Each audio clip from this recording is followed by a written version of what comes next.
The rain was relentless that night in Seattle, mirroring the storm brewing inside me. Finley, a 43-year-old architect, had always prided myself on my ability to design structures that were both beautiful and stable. Little did I know, the foundations of my own life were about to crumble. I met Aisling 10 years ago at a design conference. She was a whirlwind of creativity, a graphic designer with a vibrant spirit that captivated me instantly. We built a life together, a comfortable existence filled with shared dreams and quiet evenings by the Puget Sound. Or so I thought. It started subtly. Aisling began working late more frequently, attributing it to a demanding new project at her firm. I didn't suspect anything. I trusted her implicitly. We had always been open and honest with each other, or at least, that's what I believed. The late nights turned into weekend commitments, and the spark in her eyes seemed to dim whenever I was around. One Tuesday, Aisling mentioned she had a crucial presentation in Portland the following day and would be staying overnight. I kissed her goodbye, a quick peck on the cheek, and watched her drive away. A nagging feeling tugged at me, a sense of unease I couldn't quite shake off. I tried to dismiss it as stress from work, but the feeling persisted. That evening, I decided to surprise Aisling by ordering her favorite Thai food to be delivered to her hotel in Portland. I called her cell phone to confirm her room number. It went straight to voicemail. Thinking she was busy, I tried calling the hotel directly. "I'm trying to reach Aisling. She's supposed to be staying there tonight," I said to the receptionist. There was a pause. "I'm sorry, sir, we don't have anyone registered under that name." My blood ran cold. I stammered, "Are you sure?" "Maybe it's under her company name." The receptionist checked again. "No, sir, I'm afraid not. There's no reservation under any variation of that name either." I hung up, my hands shaking. Where was she? Why would she lie? The questions swirled in my mind, each one more terrifying than the last. I tried calling her again, and again it went to voicemail. I sent a text. "Where are you?" I called the hotel, and they said, "You're not there." Hours passed, each minute an eternity. I paced the living room, staring out at the rain-soaked city. Finally, around 11 p.m., my phone buzzed. It was Aisling. "Sorry, babe, the presentation ran late and we ended up driving back to Seattle. I didn't want to wake you, so I crashed at a colleague's place. I'll be home in the morning." Her explanation sounded plausible, but the seed of doubt had already been planted. I replied, "Okay, see you tomorrow." But I knew deep down that something was terribly wrong. The next morning, Aisling arrived home looking tired but otherwise normal. She gave me a quick hug and launched into a detailed account of her presentation. I listened, my mind racing, trying to reconcile her story with the information I had gathered the night before. "Everything go well?" I asked, trying to sound casual. "Yeah, it was a success. The client loved our designs," she replied, smiling, but her eyes didn't quite meet mine. That afternoon, while Aisling was at work, I decided to do something I had never done before. I snooped through her belongings. I started with her purse, rifling through receipts and business cards. Nothing. Then I moved on to her laptop. I knew her password, our anniversary date. I felt a pang of guilt as I opened it, but the need to know the truth was overwhelming. I checked her emails first. Mostly work-related correspondence, nothing suspicious. Then I looked at her browser history. Again, nothing out of the ordinary. Just as I was about to give up, I noticed a folder on her desktop labeled Projects. I clicked on it, and a series of subfolders appeared, each named after a different client. But then I saw one that didn't belong: Personal. My heart pounded in my chest as I opened the folder. Inside, there were dozens of photos. At first, they seemed innocent enough: pictures of Aisling with friends, family gatherings, vacation snapshots. But then I scrolled further down and my world shattered. There were photos of Aisling with another man. They were embracing, kissing, holding hands. The photos spanned several months, taken in various locations: parks, restaurants, even what looked like a hotel room. The man was tall, handsome, with dark hair and piercing blue eyes. I didn't recognize him. I felt a wave of nausea wash over me. The air seemed to thicken, making it hard to breathe. I scrolled through the photos again and again, each image a dagger twisting in my heart. How could she do this to me?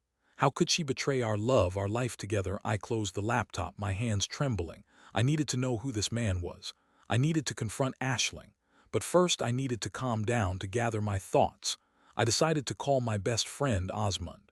He was always the voice of reason, the one who could talk me down from the ledge. "Osmond, I need your help," I said, my voice shaking. "I think Aisling is cheating on me."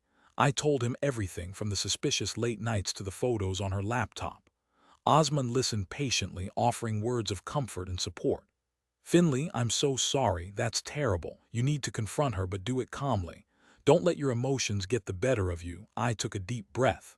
"You're right. I need to stay calm. But I also need to know who this guy is." Osmond suggested hiring a private investigator.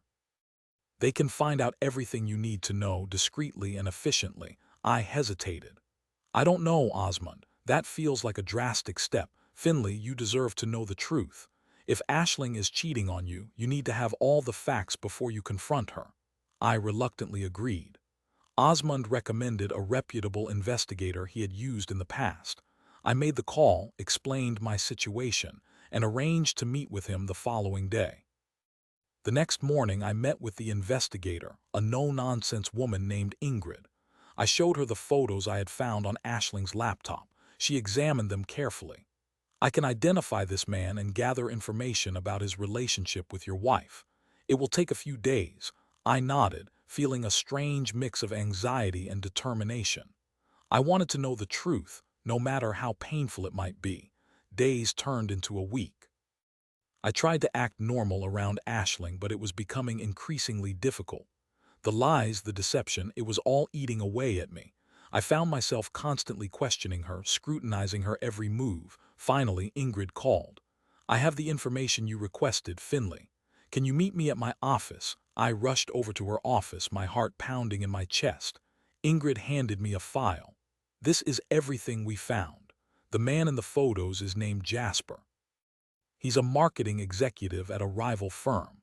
He and your wife have been having an affair for the past 6 months." I stared at the file, my mind reeling. 6 months, half a year of lies and betrayal.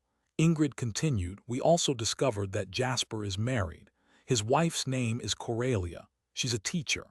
The revelation that Jasper was also married added another layer of complexity to the situation.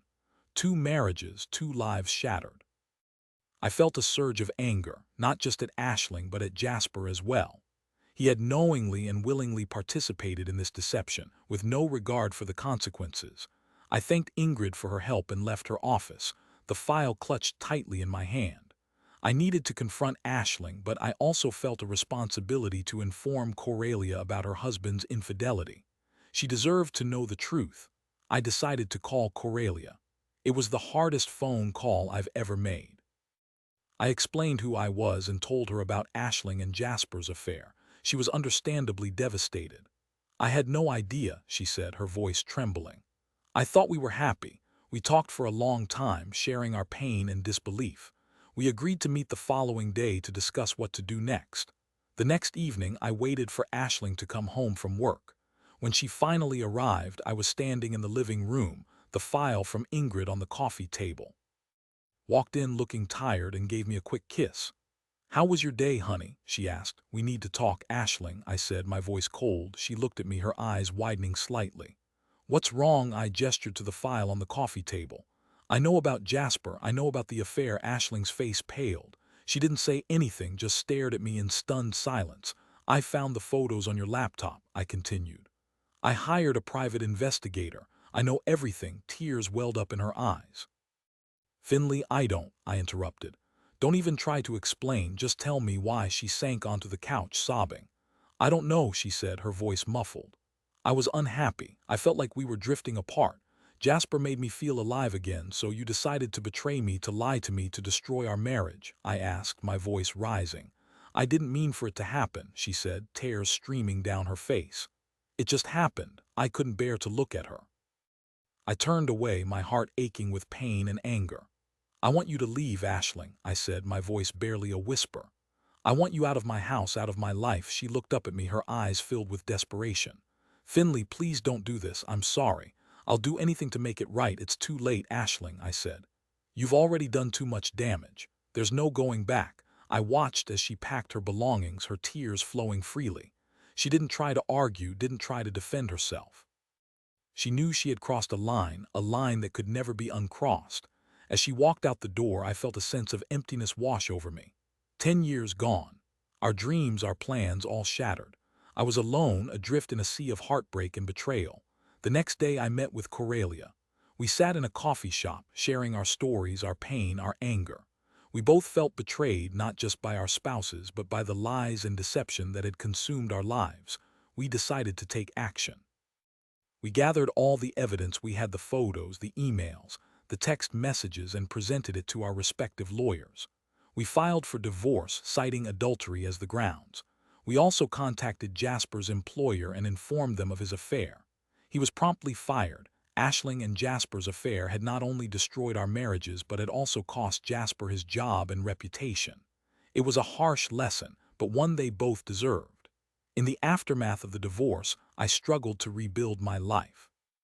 The pain of Aisling's betrayal lingered, a constant reminder of the love I had lost. But slowly I began to heal. I focused on my work, my friends, and my passions. I started painting again, something I had neglected during my marriage. Coralia and I remained friends, supporting each other through the difficult process of moving on. We found solace in our shared experience, a bond forged in the fires of betrayal. One evening, several months after the divorce, Coralia called me. "Finley, I have something to tell you," she said, her voice hesitant. "I've met someone. I felt a pang of jealousy, but I quickly suppressed it. Coralia deserved to be happy." "That's wonderful, Coralia," I said. "I'm happy for you. His name is Emilian," she continued. "He's a musician. We met at a jazz club." "That sounds lovely," I said. "I hope he makes you very happy." "He does," she said.